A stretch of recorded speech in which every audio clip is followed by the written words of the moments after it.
ਜੀ ਆਇਆਂ ਨੂੰ ਖੁਸ਼ਾਮਦੀਦ। ਤੁਸੀਂ ਤੇ ਤੁਹਾਡਾ ਪਰਿਵਾਰ ਹਰਦਮ ਰਹੇ ਸਿਹਤਯਾਬ। ਮਾਹਿਰਾਂ ਵੱਲੋਂ ਦਿੱਤੀ ਸਲਾਹ ਤੋਂ ਬਾਅਦ ਤੁਸੀਂ ਆਪਣੀ ਸਿਹਤ ਦਾ ਚੰਗੀ ਤਰ੍ਹਾਂ ਰੱਖ ਸਕੋ ਧਿਆਨ। ਇਸੇ ਲਈ ਲੈ ਹਾਜ਼ਰ ਹਾਂ ਮੈਂ ਪੀਟੀਸੀ ਨਿਊਜ਼ ਦਾ ਇੱਕ ਖਾਸ ਉਪਰਾਲਾ ਡਾਕਟਰ ਸਪੀਕ, ਜਿਸ ਵਿੱਚ ਵੱਖ-ਵੱਖ ਬਿਮਾਰੀਆਂ ਬਾਰੇ ਮੈਂ ਕਰਦਾ ਹਾਂ ਚਰਚਾ ਵੱਖ-ਵੱਖ ਡਾਕਟਰਸ ਦੇ ਨਾਲ। ਤੇ ਅੱਜ ਦਾ ਸਾਡਾ ਵਿਸ਼ਾ ਹੈ ਕਿ ਟੈਕਨੋਲੋਜੀ ਦਾ ਬਿਹਤਰ ਸਿਹਤ ਸੁਵਿਧਾਵਾਂ ਮੁਹੱਈਆ ਕਰਾਉਣ ਵਿੱਚ ਯੋਗਦਾਨ, ਜਿਸ ਬਾਰੇ ਗੱਲ ਕਰਨ ਲਈ ਸਾਡੇ ਨਾਲ NHS ਹਸਪੀਟਲ ਜਲੰਧਰ ਤੋਂ ਸਪਾਈਨ ਐਂਡ ਨਿਊਰੋ ਸਰਜਨ ਨੇ ਡਾਕਟਰ ਨਵੀਨ ਚਤਕਾਰਾ। ਡਾਕਟਰ ਸਾਹਿਬ ਜੀ ਆਇਆਂ ਨੂੰ ਇੱਕ ਵਾਰ ਮੁੜ ਤੋਂ ਤੁਹਾਡਾ ਸਵਾਗਤ ਹੈ। ਡਾਕਟਰ ਸਾਹਿਬ, ਜੇ ਮੈਂ NHS ਹਸਪੀਟਲ ਦੀ ਗੱਲ ਕਰਾਂ ਤੇ ਇਹ ਕਿਹਾ ਜਾਂਦਾ ਤੇ ਅਸੀਂ ਇਹ ਮੰਨਦੇ ਵੀ ਹਾਂ ਕਿ ਉਹ ਪਾਇਨੀਅਰ ਹਮੇਸ਼ਾ ਰਿਹਾ ਹੈ ਟੈਕਨੋਲੋਜੀ ਨੂੰ ਸਿਹਤ ਨਾਲ ਜੋੜਨ ਦੇ ਵਿੱਚ ਜਾਂ ਬਿਹਤਰ ਸਿਹਤ ਸੁਵਿਧਾਵਾਂ ਮੁਹੱਈਆ ਕਰਾਉਣ ਦੇ ਵਿੱਚ। ਇਹ ਜਿਹੜਾ ਰਿਸ਼ਤਾ ਹੈ, ਇਹ ਜਿਹੜਾ ਰਿਲੇਸ਼ਨਸ਼ਿਪ ਹੈ, ਇਹਦੀ ਥੋੜ੍ਹੀ ਹਿਸਟਰੀ ਬਾਰੇ ਦੱਸੋ। ਕਦੋਂ ਇਹ ਸਾਂਝ ਜਿਹੜੀ ਹੈ ਔਰ ਇੰਨੀ ਗੂੜੀ ਸਾਂਝ ਕਦੋਂ ਪਈ ਸੀ? ਐਕਚੁਅਲੀ ਜਦੋਂ ਅਸੀਂ NHS ਸ਼ੁਰੂ ਕੀਤਾ ਸੀਗਾ ਤੇ ਪਹਿਲੇ ਦਿਨ ਤੋਂ ਹੀ ਸੀਗਾ ਕਿ ਅਸੀਂ ਕੁਝ ਵੱਖਰਾ ਕਰਕੇ ਦਿਖਾਣਾ। ਆਮ ਤੌਰ 'ਤੇ ਹਸਪੀਟਲਸ ਦੇ ਵਿੱਚ ਜੋ ਟੈਕਨੋਲੋਜੀ ਹੈ ਉਹ ਇਸਤੇਮਾਲ ਹੁੰਦੀ ਹੈ ਪੇਸ਼ੈਂਟਸ ਦੇ ਟ੍ਰੀਟਮੈਂਟ ਦੇ ਲਈ, ਕਿ ਜਿਸ ਤਰ੍ਹਾਂ ਰੋਬੋਟ ਆ ਗਿਆ ਕਿ ਰੋਬੋਟਿਕ ਸਰਜਰੀ ਹੋ ਗਈ, ਇਸ ਤਰ੍ਹਾਂ ਦੇ ਟ੍ਰੀਟਮੈਂਟ ਦੇ ਲਈ ਹੁੰਦੀ ਹੈ। ਅਸੀਂ ਜੋ ਟੈਕਨੋਲੋਜੀ NHS ਦੇ ਵਿੱਚ ਯੂਜ਼ ਕੀਤੀ ਉਹ ਦੋ ਹੋਰ ਚੀਜ਼ਾਂ ਲਈ ਇਸਤੇਮਾਲ ਕੀਤੀ। ਇੱਕ ਸੀਗਾ ਕਿ ਜੋ ਹਸਪੀਟਲ ਦੀ ਹਰ ਰੋਜ਼ ਦੇ ਕੰਮ ਕਰਨ ਦੀ ਪ੍ਰਣਾਲੀ ਹੈ ਉਹਨੂੰ ਕਿਸ ਤਰ੍ਹਾਂ ਕੰਪਿਊਟਰਾਈਜ਼ ਤੇ ਟੈਕਨੋਲੋਜੀ ਦੇ ਉੱਪਰ ਆਪਾਂ ਪਾ ਦਈਏ, ਜਿਸ ਦੇ ਕਰਕੇ ਜੋ ਰਿਜ਼ਲਟਸ ਹੈਗੇ, ਜੋ ਐਫੀਸ਼ੀਐਂਸੀ ਹੈਗੀ ਉਹ ਹੋਰ ਬਿਹਤਰ ਹੋ ਜਾਏ। ਇਹਦੇ ਵਿੱਚ ਜਿਸ ਤਰ੍ਹਾਂ ਮੈਂ ਥੋੜ੍ਹਾ ਜਿਹਾ ਐਗਜ਼ਾਮਪਲ ਦੇਵਾਂ ਕਿ ਸਾਡੇ ਨਾਲ ਕੁਝ ਕੁਆਲਿਟੀ ਦੇ ਪੈਰਾਮੀਟਰਸ ਹੁੰਦੇ ਨੇ ਜਿਨ੍ਹਾਂ ਨੂੰ ਅਸੀਂ ਹਰ ਦਿਨ ਹਰ ਛੋਟੀ ਚੀਜ਼ਾਂ ਦੇ ਉੱਪਰ ਸਾਨੂੰ ਚੈੱਕ ਕਰਨਾ ਪੈਂਦਾ ਹੈ ਕਿ ਉਹ ਚੀਜ਼ ਠੀਕ ਹੋ ਰਹੀ ਹੈ ਨਹੀਂ ਹੋ ਰਹੀ। ਜਿਹੜੇ ਮਾਪਦੰਡ ਹੈ ਉਹਨਾਂ ਦੇ ਹਿਸਾਬ ਨਾਲ ਉਹ ਕਰੀਬ 65 ਜਾਂ 70 ਹੈਗੇ ਜੋ ਸਾਨੂੰ ਫੋਲੋ ਕਰਨੇ ਚਾਹੀਦੇ ਹੈ। ਅਸੀਂ ਹਸਪੀਟਲ ਦੇ ਵਿੱਚ 1500 ਹੈਗੇ ਜੋ ਫੋਲੋ ਕਰ ਰਹੇ ਹਾਂ। ਲੇਕਿਨ ਉਹ ਸਾਡੇ ਲਈ ਪੋਸੀਬਲ ਹੈ ਕਿਉਂਕਿ ਅਸੀਂ ਟੈਕਨੋਲੋਜੀ ਦਾ, ਸੌਫਟਵੇਅਰ ਦਾ, ਕੰਪਿਊਟਰ ਦਾ ਇਸਤੇਮਾਲ ਕਰ ਰਹੇ ਹਾਂ। ਤੇ ਜਿਹੜੀ ਹੁਣ ਤੀਸਰੀ ਤਰ੍ਹਾਂ ਦੀ ਟੈਕਨੋਲੋਜੀ ਅਸੀਂ ਲੈ ਕੇ ਆ ਰਹੇ ਹਾਂ ਉਹ ਟੈਕਨੋਲੋਜੀ ਹੈ ਕਿ ਬਿਮਾਰੀ ਹੋਣ ਤੋਂ ਬਾਅਦ ਤਾਂ ਅਸੀਂ ਹਸਪੀਟਲ ਚਲੇ ਗਏ ਇਲਾਜ ਕਰਾਉਣ ਦੇ ਲਈ। ਹੁਣ ਸਭ ਤਰਫ ਅਸੀਂ ਗੱਲ ਕਰਦੇ ਹਾਂ ਆਰਟੀਫਿਸ਼ੀਅਲ ਇੰਟੈਲੀਜੈਂਸ ਦੀ, ਕਿ ਇੱਕ ਇਸ ਤਰ੍ਹਾਂ ਦਾ ਟੈਕਨੋਲੋਜੀ ਦਾ ਇਸਤੇਮਾਲ ਕੀਤਾ ਜਾਏ ਕਿ ਬੰਦੇ ਨੂੰ ਬਿਮਾਰ ਹੋਣ ਤੋਂ ਪਹਿਲਾਂ ਹੀ ਪਤਾ ਲੱਗ ਜਾਏ ਕਿ ਮੇਰਾ ਜੋ ਸਰੀਰ ਹੈ ਉਹ ਪ੍ਰੋਪਰ, ਜਾਂ ਮੇਰੀ ਡਾਈਟ ਹੈ ਜਾਂ ਮੇਰਾ ਕੰਮ ਕਰਨ ਦਾ ਤਰੀਕਾ ਹੈ ਉਹ ਪ੍ਰੋਪਰ ਨਹੀਂ ਹੈ, ਅਤੇ ਜੇ ਮੈਂ ਇਹਨੂੰ ਫੋਲੋ ਨਹੀਂ ਕਰੂੰਗਾ ਤਾਂ ਮੈਨੂੰ ਇਹ ਬਿਮਾਰੀ ਆਉਣ ਦੇ ਚਾਂਸਿਸ ਜ਼ਿਆਦਾ ਹੈਗੇ। Prevention is better than cure. So prevent, ਆਪਣੇ ਆਪ ਨੂੰ ਜੇ ਬਚਾਉਣਾ ਹੈ ਤੇ ਉਹ ਟੈਕਨੋਲੋਜੀ ਕਿਸ ਤਰ੍ਹਾਂ ਇਸਤੇਮਾਲ ਕਰ ਸਕਦੇ ਹਾਂ। ਅਤੇ ਇਸ ਦੇ ਨਾਲ ਅਸੀਂ ਇੱਕ ਹੋਰ ਟੈਕਨੋਲੋਜੀ ਦੀ ਚੀਜ਼ ਕਰ ਰਹੇ ਹਾਂ ਜਿਹਨੂੰ ਅਸੀਂ ਇੱਕ ਕਲੀਨਿਕ ਸਟਾਰਟ ਕਰ ਰਹੇ ਹਾਂ, ਵਿਚ ਇਜ਼ ਕਿ ਪਰਫਾਰਮੈਂਸ ਇਨਹਾਂਸਿੰਗ ਕਲੀਨਿਕਸ ਹੈਗੇ। ਅਤੇ ਅੱਜ ਜੋ ਟੌਪਿਕ ਡਾਕਟਰ ਸਾਹਿਬ ਨੇ ਦੱਸੇ ਨੇ ਉਹਦੇ ਬਾਰੇ ਬਹੁਤ ਹੀ ਡਿਟੇਲ 'ਚ ਅਸੀਂ ਗੱਲ ਕਰਨ ਵਾਲੇ ਹਾਂ। ਪਰ ਇੱਥੇ ਡਾਕਟਰ ਸਾਹਿਬ ਇਹ ਜਾਣਨਾ ਚਾਹਾਂਗਾ ਕਿ ਆਮ ਤੌਰ 'ਤੇ ਵੇਖਿਆ ਜਾਂਦਾ ਹੈ, ਅਸੀਂ ਵੀ ਡਾਕਟਰ ਕੋਲ ਜਾਈਏ ਕੋਈ ਪ੍ਰੋਬਲਮ ਹੋਵੇ ਅਤੇ ਉਹ ਕਹਿੰਦਾ ਕਿ ਇਹ ਫਲਾਂ ਟੈਸਟ ਕਰਾ ਲਓ ਜੀ, ਇਹ ਐਕਸਰੇ ਕਰਾ ਲਓ ਜਾਂ ਇਹ CT ਸਕੈਨ ਕਰਾ ਲਓ। ਪਰ ਇਹ ਐਕਸਰੇ ਜਾਂ CT ਸਕੈਨ ਕਰਾਉਣ ਦਾ ਜਾਂ ਬਾਰ-ਬਾਰ ਜੇ ਕਰਾਉਣਾ ਪੈ ਜਾਂਦਾ ਹੈ ਉਹਦਾ ਕੋਈ ਨੁਕਸਾਨ ਵੀ ਹੁੰਦਾ? ਜਿਹੜੇ MRI ਹੈ ਉਹਨਾਂ ਦੇ ਆਮ ਤੌਰ 'ਤੇ ਨੁਕਸਾਨ ਨਹੀਂ ਹੁੰਦੇ, ਲੇਕਿਨ ਜੋ CT ਜਾਂ ਐਕਸਰੇ ਦੇ ਨਾਲ ਰਿਲੇਟਡ ਜਿੰਨੀ ਵੀ ਮਸ਼ੀਨ ਹੈ, ਜਿਸ ਤਰ੍ਹਾਂ ਸਾਡੇ ਹਾਰਟ ਦੇ ਜੋ ਆਪਰੇਸ਼ਨ ਕੈਥ ਲੈਬ 'ਚ ਹੁੰਦੇ, ਜਾਂ ਅਸੀਂ ਜਦੋਂ ਆਪਰੇਸ਼ਨ ਕਰਦੇ ਹਾਂ ਆਪਰੇਸ਼ਨ ਥੀਏਟਰ ਦੇ ਵਿੱਚ, ਤਾਂ ਉੱਥੇ ਵੀ ਐਕਸਰੇ ਦੇ ਕਾਫੀ ਇਕੁਇਪਮੈਂਟ ਇਸਤੇਮਾਲ ਹੁੰਦੇ ਨੇ। ਐਕਸਰੇ ਤਾਂ ਹੈ ਹੀ ਹੈ ਅਤੇ CT ਸਕੈਨ ਵੀ ਹੈ। ਇਹਨਾਂ ਸਾਰਿਆਂ ਦੇ ਵਿੱਚ ਐਕਸ ਕਿਰਨਾਂ ਜਿਹੜੀ ਹੈਗੀਆਂ ਉਹ ਨਿਕਲਦੀਆਂ ਨੇ, ਐਕਸਰੇਜ਼ ਹੈਗੀਆਂ। ਅਤੇ ਜੋ ਸਾਡਾ ਵਰਡ ਦਾ ਲਿਟਰੇਚਰ ਹੈ ਉਸ ਦੇ ਹਿਸਾਬ ਨਾਲ ਇੱਕ ਲੈਵਲ ਤੋਂ ਜ਼ਿਆਦਾ ਜੇ ਸਰੀਰ ਨੂੰ ਐਕਸਰੇਜ਼ ਦਾ ਐਕਸਪੋਜਰ ਹੋ ਜਾਏ ਤੇ ਉਹ ਕੈਂਸਰ ਕਰ ਸਕਦਾ।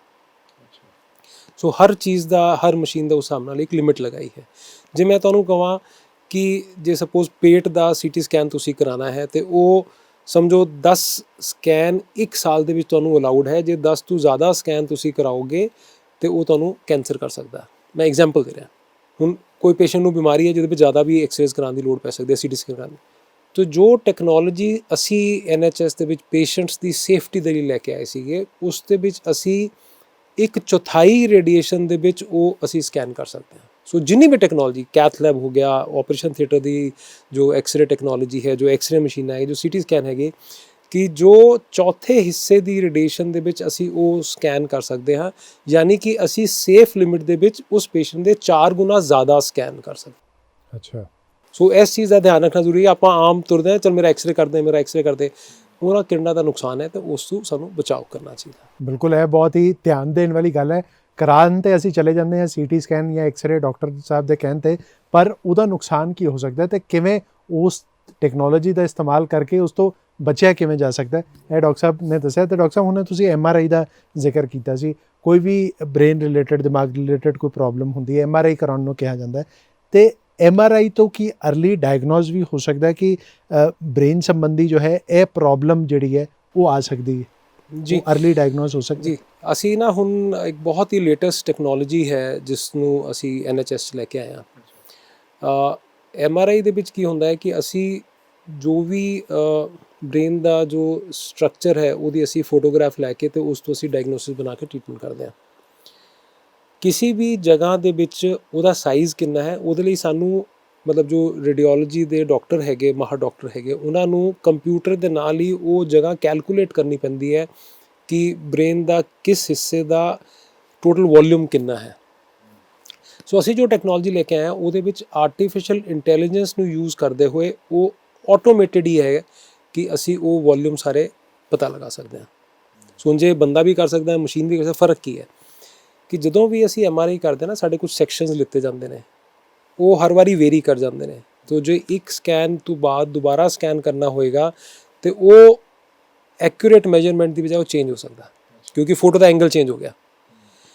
ਲੇਕਿਨ ਜਦੋਂ ਅਸੀਂ ਆਰਟੀਫਿਸ਼ੀਅਲ ਇੰਟੈਲੀਜੈਂਸ ਯੂਜ਼ ਕਰਦੇ ਹਾਂ ਤਾਂ ਉਹ ਬਿਨਾਂ ਕਿਸੇ ਦਿੱਕਤ ਦੇ ਕਿਸੇ ਵੀ ਟਾਈਮ ਜੇ ਅਸੀਂ ਕਰਨਾ ਹੋਏ ਤੇ ਉਹ ਸਾਨੂੰ ਬਿਲਕੁਲ ਐਕੂਰੇਟ ਸਾਈਜ਼ ਉਹ ਸਾਨੂੰ ਦੱਸਦਾ।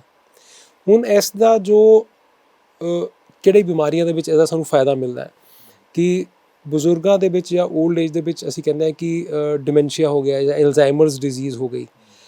ਸੋ ਬ੍ਰੇਨ ਦੇ ਡਿਫਰੈਂਟ ਏਰੀਆਜ਼ ਦੇ ਵੋਲਿਊਮ ਦੀ ਕੈਲਕੂਲੇਸ਼ਨ ਦੇ ਨਾਲ ਅਸੀਂ ਇਹ ਪ੍ਰਿਡਿਕਟ ਕਰ ਸਕਦੇ ਹਾਂ ਕਿ ਇਸ ਪੇਸ਼ੈਂਟ ਨੂੰ ਅਲਜ਼ਾਈਮਰਸ ਹੋਣ ਦੇ ਚਾਂਸਸ ਨਾਰਮਲ ਏਜਿੰਗ ਦੇ ਕੰਪੈਰੀਜ਼ਨ 'ਚ ਜ਼ਿਆਦਾ ਹੈ।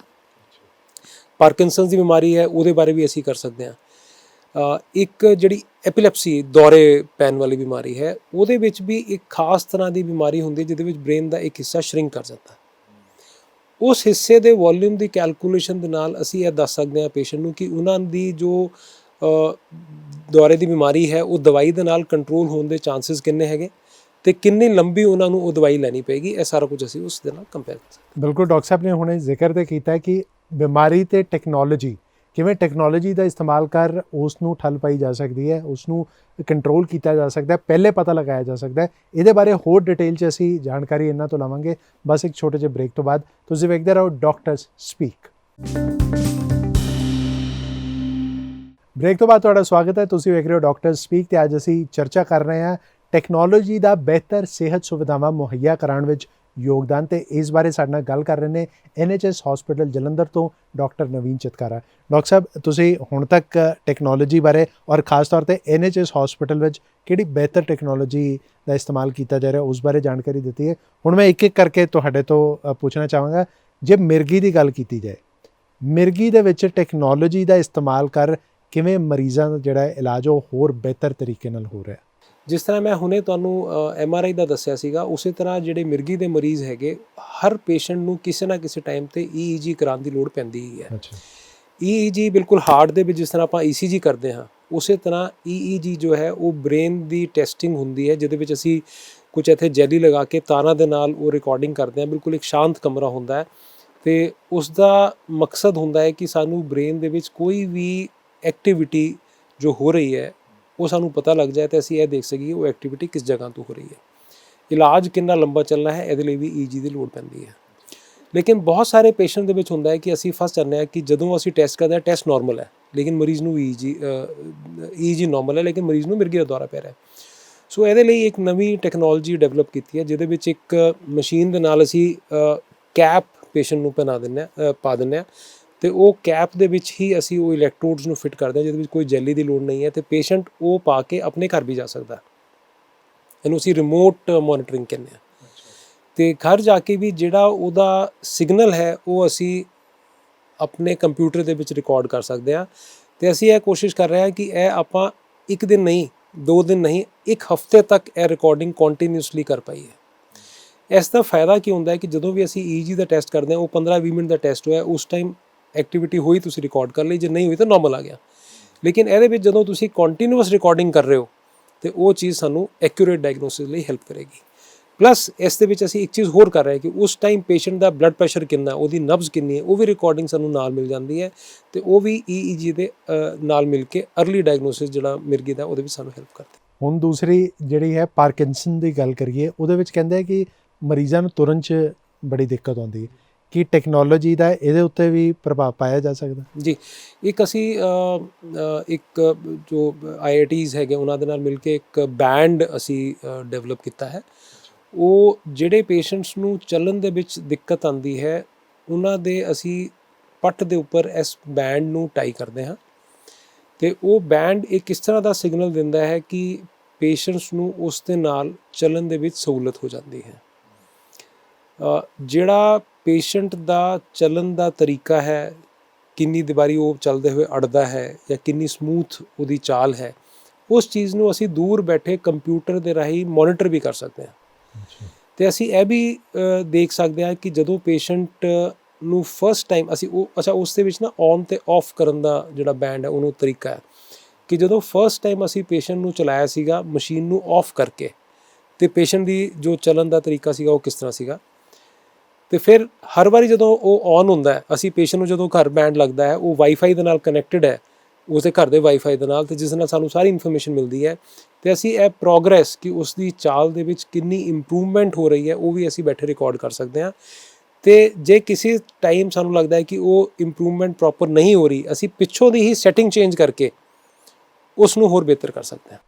ਮਤਲਬ ਕਿਤੇ ਨਾ ਕਿਤੇ 24/7 ਸਰਵੇਲੈਂਸ ਜਿਹੜੀ ਉਹ ਤੁਹਾਡੇ ਵੱਲੋਂ ਹੈਲਥ ਸਰਵੇਲੈਂਸ ਉਹ ਹੋ ਰਹੀ ਹੈ। ਤੇ ਇੱਥੇ ਹੁਣ ਡਾਕਟਰ ਸਾਹਿਬ ਅਧਰੰਗ ਦੇ ਜੋ ਮਰੀਜ਼ ਹੁੰਦੇ ਨੇ ਉਹਨਾਂ ਨੂੰ ਫਿਜ਼ੀਓਥੈਰੇਪੀ ਦੀ ਸਲਾਹ ਦਿੱਤੀ ਜਾਂਦੀ, ਪਰ ਫਿਜ਼ੀਓਥੈਰੇਪੀ ਦੇ ਵਿੱਚ ਅਧਰੰਗ ਦੇ ਮਰੀਜ਼ਾਂ ਲਈ ਕੁਝ ਟੈਕਨੋਲੋਜੀ ਕੁਝ ਬਿਹਤਰ ਸੁਵਿਧਾ ਲੈ ਕੇ ਆਈ ਹੈ। ਇਸ ਦੇ ਵਿੱਚ ਵੀ ਅਸੀਂ ਜੋ ਇਜਾਦ ਹੁਣ ਕਰ ਰਹੇ ਹਾਂ ਉਹ ਜੋ ਚੀਜ਼ ਬਣ ਰਹੀ ਹੈ ਉਹ ਕੀ ਹੈ ਕਿ ਆਮ ਤੌਰ 'ਤੇ ਜਦੋਂ ਅਧਰੰਗ ਦਾ ਇਲਾਜ ਹੋ ਕੇ ਪੇਸ਼ੈਂਟ ਘਰ ਜਾਂਦਾ ਹੈ ਤੇ ਉਹ ਉਹਨਾਂ ਨੂੰ ਘਰ ਫਿਜ਼ੀਓਥੈਰੇਪੀ ਕਰਾਉਣੀ ਪੈਂਦੀ ਹੈ। ਫਿਜ਼ੀਓਥੈਰੇਪਿਸਟ ਘਰ ਆਉਂਦਾ, ਉਹ ਫਿਜ਼ੀਓਥੈਰੇਪੀ ਕਰਦਾ ਹੈ। ਕੋਈ ਵੀ ਇਸ ਤਰ੍ਹਾਂ ਦਾ ਸਿਸਟਮ ਨਹੀਂ ਹੈ ਜਿਹਦੇ ਵਿੱਚ ਸਾਨੂੰ ਪਤਾ ਲੱਗੇ ਕਿ ਪੇਸ਼ੈਂਟ ਲਈ ਕਿਹੜੀ ਫਿਜ਼ੀਓਥੈਰੇਪੀ ਜੋ ਹੈ ਉਹ ਬਿਹਤਰ ਹੈ, ਕਿਹੜੀ ਫਿਜ਼ੀਓਥੈਰੇਪੀ ਦਾ ਸਾਨੂੰ ਕੀ ਰਿਜ਼ਲਟ ਮਿਲ ਰਿਹਾ, ਕਿ ਕਿਆ ਅਸੀਂ ਫਿਜ਼ੀਓਥੈਰੇਪੀ ਟੈਕਨੀਕਸ ਨੂੰ ਹੋਰ ਬਿਹਤਰ ਕਰ ਸਕਦੇ ਹਾਂ ਕਿ ਰਿਜ਼ਲਟ ਸਾਨੂੰ ਹੋਰ ਬਿਹਤਰ ਮਿਲਣਾ। ਸੋ 3 ਡਿਫਰੈਂਟ ਚੀਜ਼ਾਂ ਹੋ ਗਈਆਂ ਨਾ। ਸੋ ਇਹਦੇ ਵਿੱਚ ਇੱਕ ਗਲਵ ਜੋ ਹੈ ਉਹ ਮਿਲਦਾ ਹੈ, ਅਸੀਂ ਉਸ ਨੂੰ ਹੋਰ ਇੰਪਰੋਵਾਈਜ਼ ਕੀਤਾ ਹੈ। ਉਸ ਗਲਵ ਦੇ ਵਿੱਚ ਕੀ ਹੈ ਕਿ ਪੇਸ਼ੈਂਟ ਜਦੋਂ ਵੀ ਐਕਸਰਸਾਈਜ਼ ਕਰਦਾ ਹੈ ਉਹ ਗਲਵ ਦੇ ਵਿੱਚ ਸਟਿਮੂਲੇਸ਼ਨ ਹੋਣ ਦੇ ਨਾਲ ਪੇਸ਼ੈਂਟ ਦੀ ਐਕਸਰਸਾਈਜ਼ ਕਰਨ ਦਾ ਜੋ ਤਰੀਕਾ ਹੈ ਉਹ ਬੈਟਰ ਹੋ ਜਾਂਦਾ। ਪਲੱਸ ਗਲਵਜ਼ ਦੀ ਮੂਵਮੈਂਟ ਦੇ ਨਾਲ ਅਸੀਂ ਇਹ ਹਮੇਸ਼ਾ ਕੈਲਕੂਲੇਟ ਕਰ ਸਕਦੇ ਹਾਂ ਕਿ ਪਹਿਲੇ ਦਿਨ ਕਿੰਨੀ ਪਾਵਰ ਸੀਗੀ ਤੇ ਕਿੰਨੀ ਫਿਜ਼ੀਓਥੈਰੇਪੀ ਦਾ ਇਫੈਕਟ ਸਾਨੂੰ ਪਹਿਲਾਂ ਤੋਂ ਜ਼ਿਆਦਾ ਬਿਹਤਰ ਹੋ ਗਿਆ। ਇਸ ਦੇ ਨਾਲ ਹੀ ਕੁਝ ਗੇਮਿੰਗ ਟੈਕਨੀਕਸ ਹੈਗੀਆਂ ਜਿਨ੍ਹਾਂ ਦੇ ਨਾਲ ਅਸੀਂ ਕੰਬਾਈਨ ਕਰਤਾ ਕਿ ਪੇਸ਼ੈਂਟ ਜਿਹੜਾ ਹੈ ਨਾ ਉਹ ਗਲਵ ਪਾ ਕੇ ਗੇਮ ਖੇਲ ਰਿਹਾ ਤੇ ਗੇਮ ਦੀ ਮੂਵਮੈਂਟਸ ਹੈਗੀ ਉਹ ਹੱਥ ਦੀ ਮੂਵਮੈਂਟ ਦੇ ਨਾਲ ਲਿੰਕਡ ਹੈਗੀ। ਅਸੀਂ ਇਹ ਦੇਖਿਆ ਕਿ ਜਿਸ ਤਰ੍ਹਾਂ ਹੀ ਗੇਮਿੰਗ ਦੇ ਨਾਲ ਗਲਵ ਨੂੰ ਅਸੀਂ ਇਨਕੋਰਪੋਰੇਟ ਕਰਤਾ ਤੇ ਜੋ ਰਿਜ਼ਲਟਸ ਹੈਗੇ ਉਹ ਸਾਨੂੰ ਹੋਰ ਜਲਦੀ ਤੇ ਹੋਰ ਬਿਹਤਰ ਮਿਲਣੇ ਸ਼ੁਰੂ ਹੋ ਗਏ। ਮਤਲਬ ਬਹੁਤ ਹੀ ਇਹਦੇ ਲਈ ਮੈਂ ਕਹਾਂਗਾ NHS ਜੋ ਹੈ ਉਹ ਵਧਾਈ ਦਾ ਪਾਤਰ ਹੈ ਕਿ ਕਿਵੇਂ ਟੈਕਨੋਲੋਜੀ ਦਾ ਬਿਹਤਰ ਤਰੀਕੇ ਨਾਲ ਇਸਤੇਮਾਲ ਕਰਕੇ ਨਾ ਸਿਰਫ ਡਾਇਗਨੋਸ ਕੀਤਾ ਜਾ ਰਿਹਾ ਕਿ ਇਹ ਪ੍ਰੋਬਲਮ ਵੀ ਤੁਹਾਨੂੰ ਫਿਊਚਰ ਦੇ ਵਿੱਚ ਆ ਸਕਦੀ ਹੈ, ਬਲਕਿ ਉਹਦਾ ਸਹੀ ਤੇ ਪੁਖਤਾ ਇਲਾਜ ਔਰ ਰਿਜ਼ਲਟ ਓਰੀਐਂਟਡ ਇਲਾਜ ਜਿਹੜਾ ਹੈ ਉਹ ਵੀ ਕੀਤਾ ਜਾ ਰਿਹਾ ਹੈ। ਖੈਰ ਚਰਚਾ ਹਲੇ ਹੋਰ ਵੀ ਬਾਕੀ ਹੈ, ਤੁਸੀਂ ਵੇਖਦੇ ਰਹੋ ਡਾਕਟਰਸ ਸਪੀਕ। ਬ੍ਰੇਕ ਤੋਂ ਬਾਅਦ ਤੁਹਾਡਾ ਸਵਾਗਤ ਹੈ, ਤੁਸੀਂ ਵੇਖ ਰਹੇ ਹੋ ਡਾਕਟਰਸ ਸਪੀਕ ਤੇ ਅੱਜ ਅਸੀਂ ਚਰਚਾ ਕਰ ਰਹੇ ਹਾਂ ਟੈਕਨੋਲੋਜੀ ਦਾ ਬਿਹਤਰ ਸਿਹਤ ਸੁਵਿਧਾਵਾਂ ਮੁਹੱਈਆ ਕਰਾਉਣ ਵਿੱਚ ਯੋਗਦਾਨ, ਤੇ ਸਾਡੇ ਨਾਲ NHS ਹਸਪੀਟਲ ਜਲੰਧਰ ਤੋਂ ਡਾਕਟਰ ਨਵੀਨ ਚਿਤਕਾਰਨ ਨੇ। ਡਾਕਟਰ ਸਾਹਿਬ ਹੁਣ ਤੱਕ ਤੁਸੀਂ ਬਹੁਤ ਸਾਰੀ ਮੈਨੂੰ ਕਹਿੰਦੇ ਬ੍ਰੇਕਿੰਗ ਨਿਊਜ਼ ਜਿਹੜੀ ਹੈ ਉਹ ਵੀ ਦਿੱਤੀਆਂ ਕਿ ਕਿਵੇਂ ਟੈਕਨੋਲੋਜੀ ਦਾ ਬਿਹਤਰ ਸਿਹਤ ਸੁਵਿਧਾਵਾਂ ਮੁਹੱਈਆ ਕਰਾਉਣ ਵਿੱਚ NHS ਜਿਹੜਾ ਹੈ ਉਹ ਇਸਤੇਮਾਲ ਕਰ ਰਿਹਾ ਹੈ ਤੇ ਕਰਨਾ ਵੀ ਚਾਹੀਦਾ।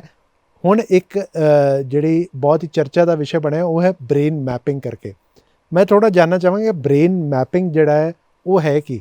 ਇਸ ਦੇ ਵਿੱਚ ਕੀ ਹੈ ਕਿ ਅਸੀਂ ਬ੍ਰੇਨ ਦੇ ਵਿੱਚ ਜਿੰਨੇ ਵੀ ਪਾਰਟਸ ਹੈਗੇ ਉਹਨਾਂ ਦਾ ਕੰਮ ਕਰਨ ਦਾ ਕਿੰਨੀ ਖਮਤਾ ਹੈ ਉਸ ਦੀ ਕੈਲਕੂਲੇਸ਼ਨ ਅਸੀਂ ਕਰ ਸਕਦੇ ਹਾਂ। ਜਿਸ ਤਰ੍ਹਾਂ ਆਪਾਂ ਗੱਡੀ ਦੀ ਐਵਰੇਜ ਕੈਲਕੂਲੇਟ ਕਰਦੇ ਹਾਂ, ਉਸੇ ਤਰ੍ਹਾਂ ਅਸੀਂ ਬ੍ਰੇਨ ਦੇ ਜੋ ਵੱਖਰੇ ਵੱਖਰੇ ਹਿੱਸੇ ਹੈਗੇ ਉਹਨਾਂ ਦੀ ਅਸੀਂ ਐਵਰੇਜ ਕੈਲਕੂਲੇਟ ਕਰ ਸਕਦੇ ਹਾਂ। ਜਿਸ ਤਰ੍ਹਾਂ ਮੈਂ ਇੱਕ ਐਗਜ਼ਾਮਪਲ ਦੇਵਾਂ ਕਿ ਆਪਾਂ ਕਹਿੰਦੇ ਹਾਂ ਕਿ ਉਹ ਬੰਦਾ ਹੈ ਉਹ ਇੱਕ ਵਾਰੀ ਕੋਈ ਚੀਜ਼ ਪੜ੍ਹਦਾ ਹੈ ਤਾਂ ਉਹਨੂੰ ਯਾਦ ਹੋ ਜਾਂਦਾ, ਮੈਂ ਤਾਂ ਨਹੀਂ ਯਾਦ ਕਰ ਸਕਦਾ। ਉਹ ਹੈ ਬਹੁਤ ਅੱਛਾ ਕ੍ਰਿਕਟਰ ਹੈ, ਕੋਈ ਬਹੁਤ ਅੱਛਾ ਲਾਇਰ ਹੈ, ਉਹ ਅੱਛਾ ਜਿਹੜਾ ਗੋਡਸ ਗਿਫਟ ਹੈ ਉਹ ਕੀ ਚੀਜ਼ ਹੈ, ਉਸ ਚੀਜ਼ ਦੀ ਜੋ ਕੈਲਕੂਲੇਸ਼ਨ ਹੈ ਉਹ ਅਸੀਂ ਬ੍ਰੇਨ ਮੈਪਿੰਗ ਦੇ ਨਾਲ ਕਰ ਸਕਦੇ ਹਾਂ। ਇੱਥੇ ਤੁਸੀਂ ਜਿਵੇਂ ਜ਼ਿਕਰ ਬ੍ਰੇਨ ਮੈਪਿੰਗ ਦਾ ਕਰਤਾ, ਹੁਣ ਇੱਕ ਐਨਾਲਿਸਿਸ ਹੋ ਗਿਆ ਕਿ ਐਨਾਲਿਸਿਸ ਤੋਂ ਬਾਅਦ ਬ੍ਰੇਨ ਮੈਪਿੰਗ ਤੋਂ ਬਾਅਦ ਬੈਟਰ ਪਰਫਾਰਮੈਂਸ ਜਿਹੜੀ ਹੈ ਉਹ ਹੋ ਸਕੇ, ਉਹਦੇ ਵੱਲ ਵੀ ਧਿਆਨ ਦਿੱਤਾ ਜਾ ਸਕਦਾ। ਹੁਣ ਇਹ ਸਾਰੀ ਟੈਕਨੋਲੋਜੀ ਦਾ ਇਸਤੇਮਾਲ ਨਾ ਅਸੀਂ ਪਰਫਾਰਮੈਂਸ ਐਨਹਾਂਸਮੈਂਟ ਕਲੀਨਿਕ ਦੇ ਵਿੱਚ ਕਰਨਾ ਚਾਹੁੰਦੇ ਹਾਂ। ਪਰਫਾਰਮੈਂਸ ਐਨਹਾਂਸਮੈਂਟ ਕੀ ਚੀਜ਼ ਹੈ? ਅੱਜ ਹਰ ਬੰਦੇ ਨੂੰ ਇਸ ਚੀਜ਼ ਦੀ ਚਾਹ ਹੈ ਕਿ ਮੈਂ ਹੋਰ ਬਿਹਤਰ ਕਰਾਂ। ਇੱਕ ਪੇਰੈਂਟਸ ਹੈਗੇ, ਉਹਨਾਂ ਦੀ ਚਾਹਤ ਹੈ ਕਿ ਉਹਨਾਂ ਦਾ ਬੱਚਾ ਹੋਰ ਬੈਟਰ ਨੰਬਰ ਲੈ ਕੇ ਆਏ, ਜੇ ਪੋਜੀਸ਼ਨ 10ਵੀਂ ਹੈ ਤੇ ਉਹ ਟੌਪਰ ਬਣ ਜਾਏ। ਜਿਹੜਾ ਬੰਦਾ ਸਪੋਰਟਸ ਪਰਸਨ ਹੈ ਉਹ ਚਾਹੁੰਦਾ ਹੈ ਕਿ ਮੈਂ ਹੋਰ ਬੈਟਰ ਪਰਫਾਰਮ ਕਰਾਂ। ਜਿਹੜਾ ਬੰਦਾ ਜੌਬ ਕਰ ਰਿਹਾ ਉਹਨੂੰ ਲੱਗਦਾ ਹੈ ਕਿ ਮੈਂ ਹੋਰ ਬਿਹਤਰ ਜੌਬ ਕਰ ਸਕਾਂ। ਸੋ ਇਹ ਪਰਫਾਰਮੈਂਸ ਐਨਹਾਂਸਮੈਂਟ ਜੋ ਹੈ, ਇਸ ਨੂੰ ਬ੍ਰੇਨ ਮੈਪਿੰਗ ਦੇ ਨਾਲ ਅਸੀਂ ਲਿੰਕ ਕਰ ਸਕਦੇ ਹਾਂ। ਜਿਸ ਤਰ੍ਹਾਂ ਅਸੀਂ ਛੋਟੇ ਬੱਚਿਆਂ ਦੀ ਗੱਲ ਕਰੀਏ, ਅਸੀਂ ਬ੍ਰੇਨ ਮੈਪਿੰਗ ਦੇ ਨਾਲ ਇਹ ਦੱਸ ਸਕਦੇ ਹਾਂ ਕਿ ਜਿਹੜਾ ਬੱਚਾ ਹੈ ਉਸ ਦੀ ਜਨਮਜਾਤ ਜੋ ਯਾਦ ਕਰਨ ਦੀ ਕਾਬਲੀਅਤ ਹੈ ਉਹ ਕਿੰਨੀ ਸੀਗੀ। ਜਦੋਂ ਉਹ ਵੱਡਾ ਹੋ ਰਿਹਾ ਹੈ ਤੇ ਉਹਦੀ ਕਿਸੇ ਵੀ ਚੀਜ਼ ਨੂੰ ਯਾਦ ਕਰਨ ਦੀ ਜੋ ਸਪੀਡ ਹੈ ਉਹ ਕਿੰਨੀ ਹੋਏਗੀ। ਉਹ ਕੀ ਤਰੀਕੇ ਇਸਤੇਮਾਲ ਕਰੇ ਕਿ ਚੀਜ਼ਾਂ ਨੂੰ ਹੋਰ ਜ਼ਿਆਦਾ, ਹੋਰ ਜਲਦੀ ਤੇ ਹੋਰ ਬਿਹਤਰ ਯਾਦ ਕਰ ਸਕੇ। ਜਦੋਂ ਇਹ ਸਾਰੀ ਚੀਜ਼ਾਂ ਮਿਕਸ ਹੋ ਜਾਣਗੀਆਂ, ਇਹਨਾਂ ਦੇ ਕੰਬੀਨੇਸ਼ਨ ਦੇ ਨਾਲ ਅਸੀਂ ਇੱਕ ਬੱਚੇ ਦੀ ਪਰਫਾਰਮੈਂਸ ਨੂੰ ਇਨਕਰੀਜ਼ ਕਰ ਸਕਦੇ ਹਾਂ। ਲੇਕਿਨ ਇਹ ਹਰ ਬੱਚੇ ਦਾ ਫਰਕ ਹੈ। ਜਿਸ ਤਰ੍ਹਾਂ ਇੱਕ ਬੱਚਾ ਹੈ, ਉਹਨੂੰ ਕੋਈ ਵੀ ਚੀਜ਼ ਨੂੰ ਇੱਕ ਰੱਟਾ ਲਗਾਉਣ ਦੀ ਆਦਤ ਹੈ ਸਮਝੋ, ਤੇ ਜੇ ਸਾਨੂੰ ਪਤਾ ਲੱਗ ਜਾਏ ਵੀ ਇਹ ਬੱਚਾ ਸਿਰਫ ਰੱਟਾ ਲਗਾ ਕੇ ਹੀ ਯਾਦ ਕਰ ਸਕਦਾ ਹੈ, ਤੇ ਅਸੀਂ ਉਹਨਾਂ ਨੂੰ ਜੋ ਵੀ ਟੈਕਨੀਕਸ ਹੈਗੀਆਂ ਪੜ੍ਹਾਈ ਕਰਨ ਦੀਆਂ ਉਹਦੇ ਵਿੱਚ ਉਸ ਤਰ੍ਹਾਂ ਦੀ ਚੀਜ਼ਾਂ ਨੂੰ ਪ੍ਰਮੋਟ ਕਰਤਾ। ਕੁਝ ਬੱਚੇ ਹੁੰਦੇ ਨੇ ਜਿਨ੍ਹਾਂ ਨੂੰ ਐਗਜ਼ਾਮਪਲ ਦੇ ਕੇ ਸਿਖਾਉਣਾ, ਉਹਦੇ ਨਾਲ ਉਹ ਬਹੁਤ ਅੱਛੀ ਤਰ੍ਹਾਂ ਯਾਦ ਕਰਦੇ ਨੇ। ਇੱਕ ਚੀਜ਼ ਦੇ ਨਾਲ ਦੂਸਰੀ ਚੀਜ਼ ਨੂੰ ਰਿਲੇਟ ਕਰਕੇ ਸਮਝਾਉਣਾ, ਉਹਦੇ ਨਾਲ ਜਲਦੀ ਯਾਦ ਕਰਦੇ। ਇਹ ਸਾਰੀ ਚੀਜ਼ਾਂ ਕਿ ਇੱਕ ਬੱਚੇ ਦੇ ਲਈ ਯਾਦਾਸ਼ਤ ਨੂੰ ਬਿਹਤਰ ਕਰਨ ਦੇ ਲਈ ਕਿਹੜੀ ਚੀਜ਼ ਬੈਟਰ ਹੋਏਗੀ, ਉਹ ਅਸੀਂ ਬ੍ਰੇਨ ਮੈਪਿੰਗ ਦੇ ਨਾਲ ਕਰ ਸਕਦੇ ਹਾਂ। ਸੋ ਪਰਫਾਰਮੈਂਸ ਕਿਸ ਤਰ੍ਹਾਂ ਹੋਗੀ? ਇੱਕ ਬੱਚਾ ਆਇਆ ਕਿ ਜੀ ਮੇਰੇ ਬੱਚੇ ਦੇ ਨੰਬਰ ਆਉਂਦੇ ਨੇ, ਅਸੀਂ ਉਸ ਬੱਚੇ ਨੂੰ ਆਇਡੈਂਟੀਫਾਈ ਕੀਤਾ ਕਿ ਇਸ ਬੱਚੇ ਦੇ ਨੰਬਰਾਂ ਦੀ ਗਰੋਥ ਕਰਨ ਦੇ ਲਈ ਜਾਂ ਨੰਬਰ ਬਿਹਤਰ ਹੋਣ ਉਹਦੇ ਲਈ ਕਿਸ ਤਰ੍ਹਾਂ ਦੀ ਪੜ੍ਹਾਈ ਕਰਵਾਈ ਜਾਣੀ ਚਾਹੀਦੀ ਹੈ। ਉਹ ਅਸੀਂ ਇੰਡੀਵਿਜੂਅਲਾਈਜ਼ ਹਰ ਬੱਚੇ ਦੇ ਉਸ ਹਿਸਾਬ ਨਾਲ ਕਰ ਸਕਦੇ ਹਾਂ। ਇਹ ਹੋ ਗਿਆ ਬੱਚਿਆਂ ਦੇ ਲਈ। ਇਸੇ ਤਰ੍ਹਾਂ ਜੇ ਮੈਂ ਗੱਲ ਕਰਾਂ ਕਿ ਜੌਬ ਜਦੋਂ ਤੁਸੀਂ ਕਰਦੇ ਹੋ ਜਾਂ ਤੁਸੀਂ ਹਰ ਬੰਦੇ ਦਾ ਕੰਮ ਕਰਨ ਦਾ ਇੱਕ ਸਟਾਈਲ ਹੈ। ਜੇ ਅੱਜ ਸਪੋਜ਼ ਤੁਸੀਂ ਕਿਸੇ ਵੀ ਪੋਜੀਸ਼ਨ 'ਤੇ ਹੈਗੇ ਤੇ ਤੁਸੀਂ ਆਪਣੀ ਟੀਮ ਨੂੰ ਲੀਡ ਕਰਨਾ, ਤੁਹਾਡਾ ਇੱਕ ਲੀਡਰਸ਼ਿਪ ਦਾ ਸਟਾਈਲ ਹੈ। ਅਸੀਂ ਬ੍ਰੇਨ ਮੈਪਿੰਗ ਦੇ ਨਾਲ ਤੁਹਾਨੂੰ ਇਹ ਗਾਈਡ ਕਰ ਸਕਦੇ ਹਾਂ ਕਿ ਤੁਹਾਡਾ ਜੋ ਲੀਡਰਸ਼ਿਪ ਸਟਾਈਲ ਹੈ ਉਹ ਇਹ ਸਟਾਈਲ ਹੈ, ਤੇ ਜੇ ਤੁਸੀਂ ਇੱਕ ਬੈਟਰ ਲੀਡਰ ਬਣਨਾ ਹੈ ਤੇ ਤੁਹਾਨੂੰ ਇਹ ਚੀਜ਼ਾਂ ਆਪਣੀ ਐਕਟੀਵਿਟੀਜ਼ ਦੇ ਵਿੱਚ ਇਨਵੋਲਵ ਕਰਨੀ ਚਾਹੀਦੀ ਤਾਂ ਕਿ ਤੁਸੀਂ ਬੈਟਰ ਲੀਡ ਕਰ ਸਕੋ। ਸੋ ਇਹਦਾ ਫਾਇਦਾ ਕਿ ਅੱਜ ਇੱਕ ਆਰਗੇਨਾਈਜੇਸ਼ਨ ਦੇ ਵਿੱਚ ਇੱਕ ਬੰਦਾ ਇੱਕ ਪੋਜੀਸ਼ਨ 'ਤੇ ਹੈ, ਉਹਦੀ ਆਊਟਪੁੱਟ ਚਾਹੇ ਉਹ ਪੈਸੇ ਦੇ ਹਿਸਾਬ ਨਾਲ ਹੈ, ਚਾਹੇ ਉਹ ਕਿਸੇ ਵੀ ਇੱਕ ਆਊਟਪੁੱਟ ਹੈ ਜੋ ਕਿ ਹਮੇਸ਼ਾ ਮੈਜਰ ਕੀਤੀ ਜਾਂਦੀ ਹੈ। ਜੇ ਅਸੀਂ ਉਹਨੂੰ ਬ੍ਰੇਨ ਮੈਪਿੰਗ ਕਰਕੇ ਗਾਈਡ ਕਰ ਦਈਏ ਕਿ ਤੇਰਾ ਆਊਟਪੁੱਟ ਇਸ ਤਰ੍ਹਾਂ ਕਰਨ ਦੇ ਨਾਲ ਬਿਹਤਰ ਹੋ ਜਾਏਗੀ, ਤੇ ਉਹਨੂੰ ਆਪ ਹੀ ਪਤਾ ਲੱਗ ਜਾਏਗਾ 6 ਮਹੀਨੇ ਅੱਜ ਉਹ ਇੱਧਰ ਖੜਾ ਸੀਗਾ ਤੇ ਵਿਦਿਨ 6 ਮੰਥਸ ਉਹਦੀ ਪਰਫਾਰਮੈਂਸ ਕਿਸ ਤਰ੍ਹਾਂ ਇੰਪਰੂਵ ਹੋ ਗਈ। ਸੋ ਲੀਡਰਸ਼ਿਪ ਦੇ ਵਿੱਚ ਵੀ ਅਸੀਂ ਬ੍ਰੇਨ ਮੈਪਿੰਗ ਦੇ ਨਾਲ, ਸੋ ਇਹ ਬਿਮਾਰੀ ਨਹੀਂ ਹੈ, ਇਹ ਪਰਫਾਰਮੈਂਸ ਜਾਂ ਪ੍ਰੋਡਕਟਿਵਿਟੀ ਨੂੰ ਇਨਕਰੀਜ਼ ਕਰਨ ਦਾ ਇੱਕ ਤਰੀਕਾ ਹੋ ਗਿਆ।